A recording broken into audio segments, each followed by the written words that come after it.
در آغاز هفته نو با خلاصه خبرگزاری‌ها از تاجیکستان و جهان، من شعله گلخواجه در خدمت شما قرار دارم. امروز 30 اپریل است و یک جای مرور میکنیم به سرخط مغزهای روز. دو حمله مرگ طلبانه در شهر کابل. در میان قربانیان 3 خبرنگاری رادیوی آزادی نیز هستند. شماره هلاک شده ها زیاد می شود. از میدان جنگ به زندان یکمری در عراق 4 زن توجیک را برای عضویت در گروه دهشت افکن دولت اسلامی به حبس ابد محکوم کردند. اشک پشیمانی و بخت شکسته حبیب پتاخونوف مهاجر توجیک و قهرمان برنامه‌های تلویزیونی روسیه را می‌توانند در وطن به جوابگری مأموری بکشند. در زندگی مرا شکست بر قصد زن بود. همه کرده‌های توی، همه کرده‌های بدها، همه این دروغ بوده است. صبح امروز در 2 حمله انتحاری در شهر کابل 10 نفر کشته شدند. ترکیش اول در یکی از محله‌های مرکزی کابل به عمل آمد. در ترکیش دوم از همه بیشتر خبرنگاران از جمله همکاران ما از رادیو آزادی کشته شدند. تفصیلات از خیرامان بقازاده. بر اثر 2 حمله انتحاری صبح دوشنبه 30 اپریل در شهر کابل 21 نفر کشته و حدود 40 تن زخمی شد. ترکیش اول در منطقه ششدرک در نزدیکی ریاست امنیت ملی افغانستان رخ داد. در ترکیش دوم که حدود نیم ساعت بعد رخ داد، خبرنگاران هم کشته شدند. به گفته مقامات افغان، مرگ طلب دوم خود را خبرنگار معرفی کرده با خود کامرای نواربرداری داشته است. در میان کشته شده ها عبادالله حنانزی و محرم دورانی خبرنگاران بخش افغانستانی رادیوی آزادی نیز میباشند. سباون ککر خبرنگار دیگری رادیوی آزادی زخمی شده است. تلویزیون الجزیره گفت که در حمله نواربردار این شبکه کشته شد. مسئولان تلویزیون طلوع گفتند در این حمله یک عکسبردار و یک خبرنگار این شبکه زخمی شده است. مسئولیت این حمله را دولت اسلامی به دوش گرفت. در همین حال دادگاه عراق 29 اپریل 19 زن روس و 6 زن آذربایجانی را برای عضویت و کمک در گروه دهشت افکن دولت اسلامی به حبس ابد محکوم کرد. این دادگاه همچنین 4 زن توجیک را با همین گناه به زندان یکمری حکم نمود. مقامات تاجیکستان میگویند در این چند سال گذشته 10 زن توجیک به سوریه و عراق رفتند، اما بار اول است که درباره به زندان محکوم شدن زنان توجیک در عراق گزارش نشر می شود. مومن احمدی همکاری ما این موضوع را پیگیری دارد. حالا او از مرکز خبری با ما میپیوندد. مومن سلام، چه تفصیلاتی درباره این زنها است و آیا زنهای دیگر هم در زندانهای عراق نگاه داشته می شوند؟ شهلا، هنوز معلومات دقیقی از شخصیت این زنهایی که در عراق حکم ابد گرفتند به دست ما نرسیده است، ولی ما تلاش داریم تا شخصیت این زنها رو معلوم کنیم و با پیوندان آنها صحبت کنیم. اما طبق اطلاعی که به دست ما رسیده است، در عراق زنها و کودک‌های زیادی در پناهگاه‌ها و زندان‌ها نگهداری می‌شوند.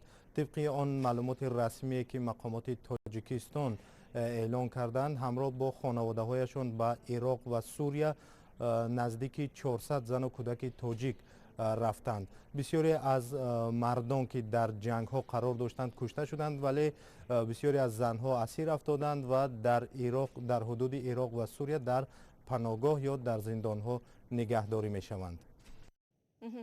خب، در عکسایی که از مرافعه دادگاهی زنها در بغداد نشر شد، در دست آنها کودکان نابالغ هم دیده می شود. آنها و کودکانشان را چه انتظار است مومن؟ ببین شهلا، که تاجیکستان چند روز پیش اولین بار برگرداندن کودکان تاجیک را تجربه کرد و اعلان کرد که این بسیار مشکل به دست افتاد، چون تاجیکستان نماینده رسمی در عراق ندارد و از طریق کشورهای دیگر وارد گفتگو با مقامات عراق شد تا کودکان تاجیک را برگرداند. البته تا جایی که ما اطلاع داریم برگرداندن کودکان امکان دارد، اما با پرداخت جریمه. در مورد اون زنهایی که زندانی شدند، امکانی برگرداندن آنها و ادای زندان کردن در خود تاجیکستان وجود دارد، اما متاسفانه تاجیکستان تا هنوز شرطنامه برای تبادل زندانیان با حکومت عراق ندارد. شاید در آینده چنین شرطنامه‌های امضا شود و برگرداندن آن زنها نیز امکان پذیر شود. تشکر مومن. در ضمن از این پیشتر دخترش در روز 26 اپریل دادگاه عراق 10 زن خارجی را برای عضویت در گروهی به نام دولت اسلامی به قتل محکوم کرد. شما برنامه خبری رادیو آزادی رو تماشا دارید. نجادیندگان روزی گذشته جسد دو دختر 19 و 15 ساله را از دریای سرخاب بیرون آوردند. این دو نفر پس از آن به دریا افتیدند که یکی از آنها میخواست در پس منظر دریای سرخاب سلفی بگیرد. حادثه مذکور روز 28 اپریل در ناحیه رشت اتفاق افتاد. گفته می شود جوان دختر 19 ساله ساکن شهر دوشنبه بود و برای دیداربینی به نزد پیوندانش به ناحیه رشت رفته است. ماه اپریل سال گذشته نشانه عمر و نیز در پی سلفی به دریای وخش افتیده هلاک شد. دوام 1 سال تا حال جسد او پیدا نشده است. یک هیئت از سفارت آمریکا به شهر پنجاکن رفته. طول چند روز با مردم و محل‌های تاریخی منطقه از نزدیک آشنا شدند. در این سفر همکارم امرالدین اولیموف هیئت را همراهی کرد و در پایان سیاحت این گزارش را فرستاد. برو زی تجربه روزگار بهره بگیر که بهره دفعی حوادث تو را به کار آید. تشکری زیاد جناب. این پارچه از اشعار رودکی را کاردار سفارت آمریکا در تاجیکستان کوین کوورت در دهه 50 زادگاه رودکی که مرقدش هم اینجاست قرائت نمود. کوین کوورت همراه اویلش و دیگر کارمندان سفارت آمریکا در دایره یک سفر سیاحت به پنجاکن آمدند. آنها را در این سفر کارمندان کمیته رشد سیاحی هم همراهی کردند.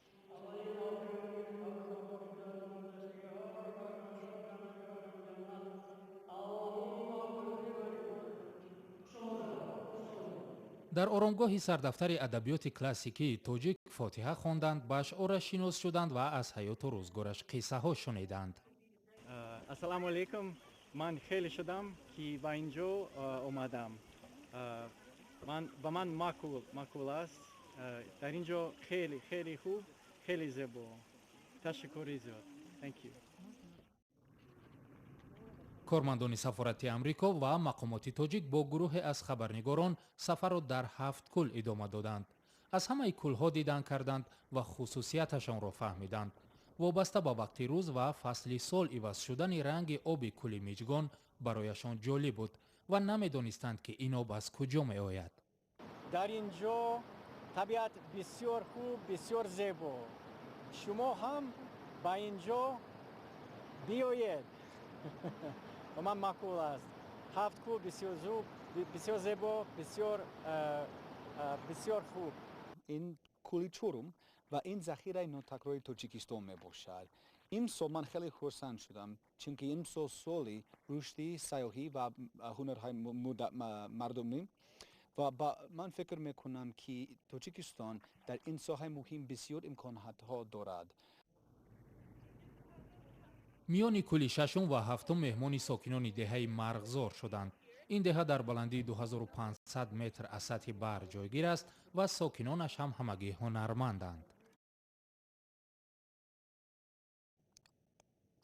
برنامه را با گزارش از تاجیکستان ادامه می‌دهیم. ابی پتاخونوف یک قهرمان جنجالی در برنامه‌های تلویزیونی روسیه را می‌توانند برای بسیار نکاحی در تاجیکستان مجازات کنند. این مهاجر تاجیک با وجود داشتن همسر قانونی در روسیه با جوان دختر تاجیک زرینه رحیمова در دوشنبه ماه مارت امسال نکاح بسته و الکی او را طلاق داده است. مقامات تاجیکستان میگویند برای به جوابگری مأموری کشیدن این مهاجر تاجیک شکایت اکنون همسر سابق او می‌تواند اساس شود.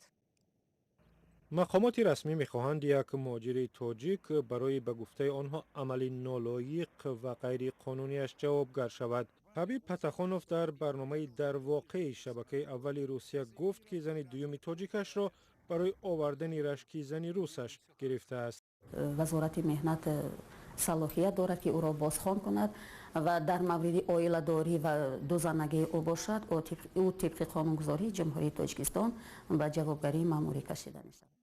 زرینه رحیمова با حبیب پتاخونوف ماه مارت امسال و در حال ازدواج کردند که حبیب در روسیه با زن دیگر نکاحی رسمی و 2 فرزند داشت.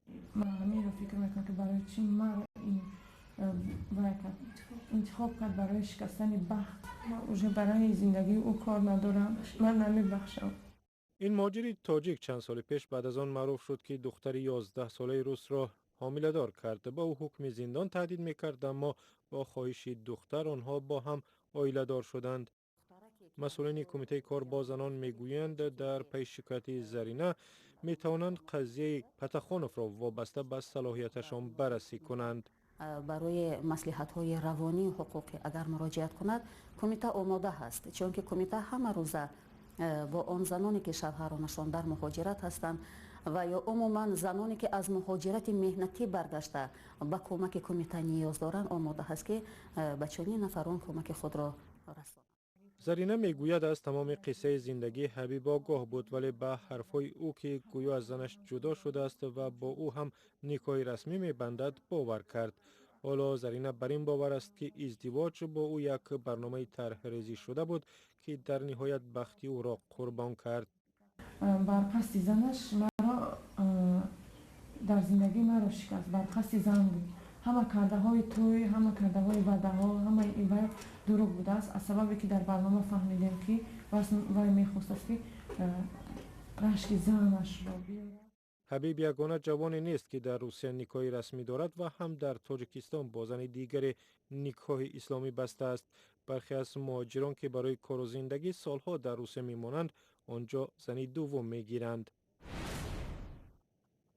додгоҳи шаҳри Кӯло муаззини ноҳияи Фархорро бо иттиҳоми салафигарӣ ба муддати 5 сол равонаи зиндон кард. Аммо наздикон ва ҳамдиҳаҳои Карим Абдуллоев мегӯянд, ки ӯ ҳеҷ робитае ба салафият надорад. Карим Абдуллоев дар миёнаҳои солҳои 80-уми қарни гузашта дар сафи нирӯҳои шӯравӣ алайҳи муҷоҳидини афғон ҷангида буд ва моҳи гузашта мо дар бораи ӯ ин гузоришро пешниҳоди шумо карда будем. санадҳои Карим Абдуллоев, собиқадори ҷанги Афғонистон ва муаззини собиқи масҷиди деҳаи дар Фархор. писараш Саймумин ҳоло фақат санадҳои падарро дорад. худаш дар боздоштгоҳ аст, чун ба узвият дар созмонҳои мамнӯи ифротӣ муттаҳам мешавад. мегӯяд ки акӯ мегӯяд ки 12 нафар шоҳида ки амиёам салафия 12 нафар ба гуфти амнох, чунки ами шоҳидӣ бидисан ки ами Абдуллоев Карим Даминович салафия.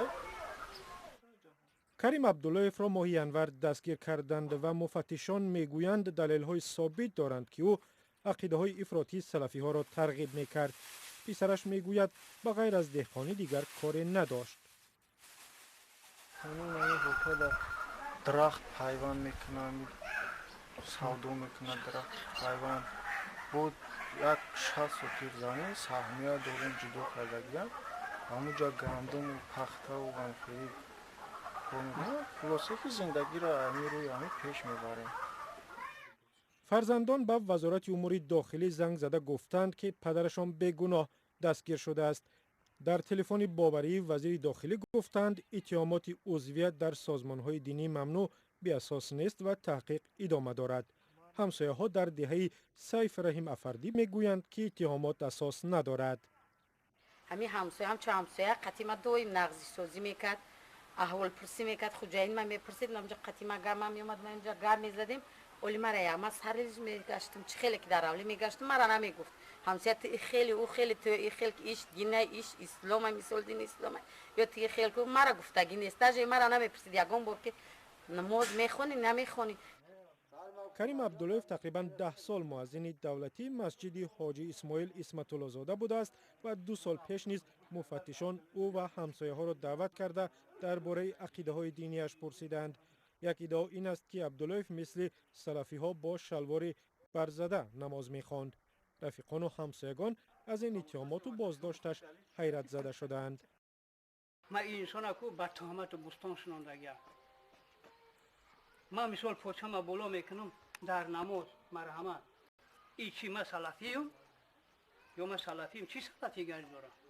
ям як одами сархами прастоя ягон казана зурӣ мекунад на чи ки ман худам ягон казана навоза кас буга ина читали мекуни анамон маслиҳатош метум ки ҳодиса хаяк ба ягон кас ягон маслиҳат доагин ягон кор кагини. дар тоҷикистон солҳои ахир садҳо нафарро бо гуноҳи пайравӣ ба ҷараёни салафия ба зиндон маҳкум карданд. дар баъзе ҳолат маҳкумшудагон худро то охир бегуноҳ меноманд ва мегӯянд қурбонии тӯҳмати афроде шуданд ки ба онҳо хусумат доранд. бо ин гузориш барномаи имрӯзро анҷом медиҳем. ҷузъиёти хабару гузоришҳои имрӯзи дирӯз ва мавзӯъҳои рӯз дар сомонаи мо www.ozodi.org гузошта шуда. саҳифаҳои мо дар ҳама шабакаҳои иҷтимоӣ фаъол аст ва албатта тамошои озоди видео ютубро фаромӯш накунед. ҷаҳони сипос ва то барномаи фардо. худо нигаҳдор.